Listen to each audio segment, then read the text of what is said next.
दृष्टि परिवार में आज आपका फिर से स्वागत है। हम चलते हैं बायोलॉजी की दुनिया में। ये चैप्टर 13 है, ऑर्गेनिज्म एंड पॉपुलेशन। आप जानते हैं यहाँ पे जीव एवं समष्टियाँ, इसके बारे में हम पढ़ेंगे। इससे पहले 14 नंबर चैप्टर इकोसिस्टम खत्म कर चुके हैं, ठीक है। 13 नंबर चैप्टर है ऑर्गेनिज्म एंड पॉपुलेशन, जीव और समष्टियाँ। इसमें हमको पढ़ना है तो जीव और क्या उसकी समष्टि या पॉपुलेशन के बारे में पढ़ना है, ठीक है, कि आखिर वातावरण में कैसे ये अपने को अनुकूल बनाता है, ठीक है। इसमें जो टॉपिक आ रहा है, इसमें जो टॉपिक है इकोलॉजी। इकोलॉजी को हिंदी में कहा जाता है पारिस्थितिकी, पारिस्थितिकी कहा जाता है, ठीक है। और देखिएगा ये इकोलॉजी की बात किया जाए तो इकोलॉजी सब दो चीज़ से बना हुआ है, तो इको प्लस लॉजी, इको और लॉजी से मिलकर बना हुआ। इको का मतलब होता है क्या, आवास यानी कि हाउस होता है, ठीक है, यानी कि घर की बात किया जाए। और लॉजी मतलब तो होता है टू स्टडी यानी कि अध्ययन करना, ठीक है। हाउस यानी घर, यानी कि घर, और क्या बोलते हैं टू स्टडी मतलब क्या होता है, अध्ययन होता है, ठीक है। इकोलॉजी जो है ये ग्रीक शब्द से लिया गया। इकोलॉजी जो मतलब वर्ड है वह कहाँ से लिया गया, तो ये ग्रीक भाषा से लिया गया, ठीक है। अब देखिए यहाँ पे इकोलॉजी की बात, इकोलॉजी होता है कई पारिस्थितिकी की बात किया जाए तो हम जानते हैं कि हमारे वातावरण में क्या है, जैविक घटक और क्या अजैविक घटक है। तो हम बताएं इसमें क्या है कि जीव और उसके चारों ओर, जीव एवं उसके चारों ओर वातावरण, चारों ओर का वातावरण के बीच पारस्परिक संबंध के बारे में अध्ययन किया जाता है, उसे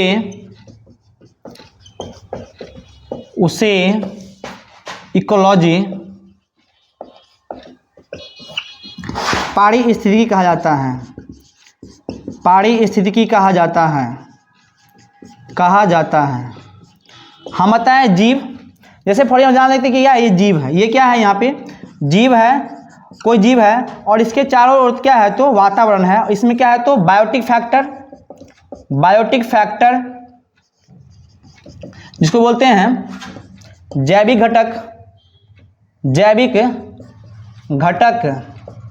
या जैविक कारक, ठीक है। और दूसरा जो है वो एबायोटिक फैक्टर है, एबायोटिक फैक्टर जिसको क्या कहा जाता है, अजैविक घटक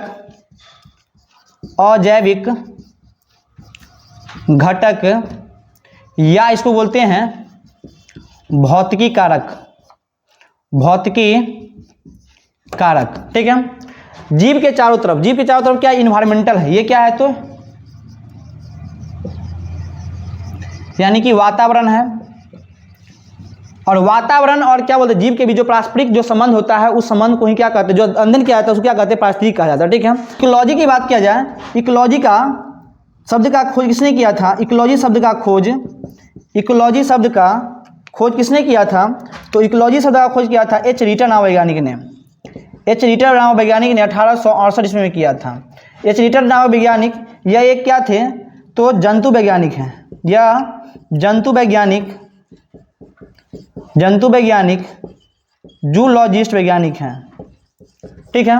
उसके बाद इसका खोज तो किया था, क्या बोलते हैं, एच रीटर नाम वैज्ञानिक ने, लेकिन इस शब्द का प्रतिपादन किसने किया था तो अर्नेस्ट हेकल नाम वैज्ञानिक ने इसका नामकरण किया था 1869 ईस्वी में। यह एक जर्मन वैज्ञानिक थे, यह जर्मनी के रहने वाले वैज्ञानिक थे, ठीक है।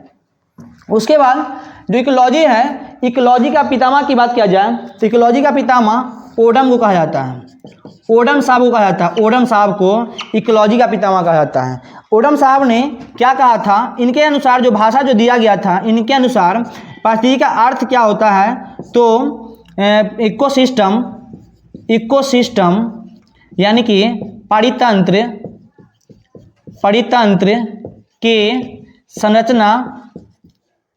संरचना यानी स्ट्रक्चर एवं कार्य यानी फंक्शन का अध्ययन है, ठीक है। उसके बाद हेकल नाम वैज्ञानिक ने पारिस्थितिकी के बारे में बोला था कि जीव के भौतिक एवं रासायनिक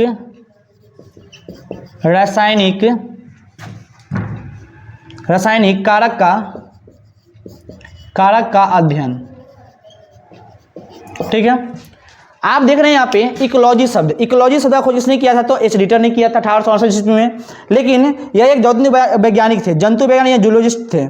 उसके बाद इसका क्या बोलते हैं, नामकरण किसने किया था? अर्नेस्ट हैकेल नाम वैज्ञानिक ने 1869 ईस्वी में किसका क्या किया था? नामकरण किया था। इनके अनुसार जो इकोलॉजी का जो शाब्दिक अर्थ जो है वह जीव के भौतिक एवं क्या रासायनिक कारक का क्या है? अध्ययन है। उसके बाद इकोलॉजी परिस्थिति का विज्ञान का पितामह किसे कहा जाता है? तो ओडम कहा जाता है। किसको? ओडम कहा जाता है। इनके अनुसार इकोसिस्टम के संरचना एवं क्या कार्य का क्या होता है? अध्ययन होता है। उसके बाद पूछेगा क्या, ये तो बता दिया गया। उसके बाद भारतीय परिस्थिति विज्ञान का जनक किसे कहा जाता है? भारतीय परिस्थिति विज्ञान का जनक, पारिस्थितिकी विज्ञान का जनक किसे कहा जाता है? तो आप जानते हैं रामदेव मिश्रा जी। इसका नाम क्या है? तो रामदेव मिश्रा जी हैं। रामदेव मिश्रा जी जो हैं हमारे भारत के पारिस्थितिकी वैज्ञानिक है। ठीक है, इस बात को याद रखिएगा। अब चलते हैं हम आगे। तो आप देख रहे हैं यहाँ पे क्या कि जैविक घटक और अजैविक घटक के बारे में, ये जीव और उसके चारों तरफ का जो क्षेत्र है इन्वायरमेंटल, उसके बीच जो पारस्परिक अध्ययन किया जाता है उसका कहता है पारिस्थितिकी कहा जाता है। हमको पढ़ना है बायोटिक फैक्टर और एबायोटिक फैक्टर। लेकिन बायोटिक फैक्टर के बारे में मैंने पढ़ाया है पिछले चैप्टर में। मैंने ये 14 नंबर चैप्टर इकोसिस्टम में मैंने पढ़ाया था बायोटिक फैक्टर के बारे में। बायोटिक फैक्टर के अंदर क्या क्या आता है? तो आप जानते हैं जैविक फैक्टर यानी कि वैसा कारक जिसमें क्या होगा? जीवन प्रेजेंट होगा, जिसमें जीवन क्या होगा? प्रेजेंट होगा। तो हम बताए थे बायोटिक फैक्टर के अंदर 3 चीज आता है। बायोटिक फैक्टर के अंदर 3 चीज आता है। 3 चीज आता है। उसका पहला जो है वह प्रोड्यूसर है। पहला है प्रोड्यूसर जिसको कहते हैं उत्पादक की बात किया जाए। उसके बाद दूसरा जो है कंज्यूमर है, जिसको उपभोक्ता कहता है, उपभोक्ता। उसके बाद तीसरा जो आता है वह है डिकम्पोजर है, जिसको कहा जाता है क्या? अपघटनकर्ता। आप जानते हैं यहाँ पे तो 3 चीज आता है बायोटिक में। बायोटिक कहने का मतलब क्या कि इसमें जीवन होगा। इसमें क्या होगा? तो जीवन होगा। जीवन में देखिए आप प्रोड्यूसर की बात किया जाए तो आप जानते हैं हमारे पृथ्वी पर सबसे अधिक किसकी संख्या है? तो प्रोड्यूसर की। प्रोड्यूसर अपना भोजन स्वयं बनाता है। इसका मतलब इसका होगा हरे पेड़ पौधे जो होगा क्या होगा? तो वह होगा प्रोड्यूसर यानी उत्पादक होगा। उसके बाद कंज्यूमर, पेड़ पौधों को खाने वाले बहुत सारे, जैसे कीट हो गया, उसके बाद बकरी हो गया, गाय हो गया और बहुत सारे जानवर इसके अंदर आ जाते हैं। कंज्यूमर हो गया। कंज्यूमर को भी 3 भाग में बांटा गया था।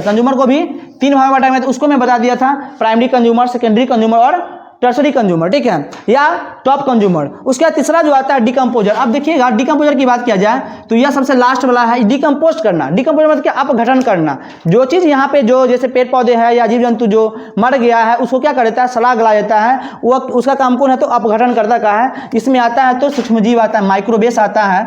माइक्रोबेस की बात किया जाए तो इसमें 2 चीज़ है, इसमें जीवाणु है, बैक्टीरिया, और एक क्या है? तो फंजाई यानी कि कवक है।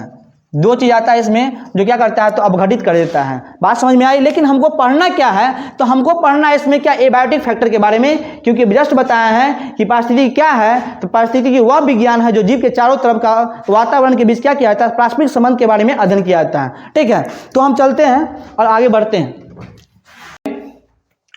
आप देखिए हम बताए थे कि पारिस्थितिकी के अंतर्गत पारिस्थितिकी इकोलॉजी की बात किया जाए, इकोलॉजी के अंतर्गत ये 4 फैक्टर हमको पढ़ना है। पहला फैक्टर की बात किया जाए, इसमें जीव, पहला तो जीव जिसको बोलते हैं जो जीव होगा। ठीक है, दूसरा क्या होगा? बहुत सारे जब जीव जब क्या बोलते हैं जब बढ़ेगा तो ये पॉपुलेशन का निर्माण करेगा। पॉपुलेशन यानी कि जनसंख्या की बात किया जाए, जनसंख्या विकसित होगा, इसको समष्टियाँ ही बोलेंगे। ठीक है, और तीसरा बात किया जाए तो इसमें तीसरा आता है बहुत सारे पॉपुलेशन होगा तो एक कम्युनिटी का निर्माण करेगा, एक कम्युनिटी का निर्माण करेगा यानी समुदाय का निर्माण करेगा, समुदाय का निर्माण करेगा। अब बहुत सारे समुदाय जब मिलेंगे तो एक जीवोम यानी कि जिसको बोलते हैं बायोम कहा जाता है, जीवोम का निर्माण करेगा। ठीक है, जीवोम का निर्माण करेगा। ये 4 चीज़ में आता है इकोलॉजी के अंतर्गत। हमको पढ़ना क्या, जीव, उसके बाद उसकी जब जनसंख्या धीरे धीरे बढ़ेगा तो जनसंख्या बढ़ेगा तो बहुत सारा जनसंख्या होगा, तो जनसंख्या जब क्या बोलते हैं ग्रुप में बटेगा तो क्या होगा, वो कम्युनिटी का निर्माण करेगा। अब बहुत सारी कम्युनिटी होगा तो क्या इसका निर्माण करेगा, तो यानी कि बायोम का निर्माण करेगा। ठीक है, अब हम देखिएगा यहाँ पे हम बता रहे हैं आपको कि आखिर क्या बोलते हैं, जो हम अजैविक घटक के बारे में बताए थे, तो अजैविक घटक में क्या बोलते हैं, एबायोटिक फैक्टर की बात किया जाए तो एबायोटिक फैक्टर के अंतर्गत देखिएगा, तो एबायोटिक फैक्टर यानी कि अजैविक घटक की बात किया जाए तो इसमें क्या बोलते हैं, अजैविक घटक को हम भौतिक घटक भी कहते हैं। इसको क्या कहते हैं, तो भौतिक घटक भी कहा जाता है। भौतिक घटक की बात किया जाए तो इसमें आता है, तो पहला आएगा, तो इसमें पहला जो आएगा वह टेम्परेचर होगा। टेम्परेचर होगा यानी कि तापमान होगा। ठीक है, उसके बाद टेम्परेचर हो गया, उसके बाद दूसरा जो है इसमें आएगा क्या बोलते हैं, वर्षा या वर्षण जल होगा, इसको बोलेंगे रेनफॉल या प्रिसिपिटेशन।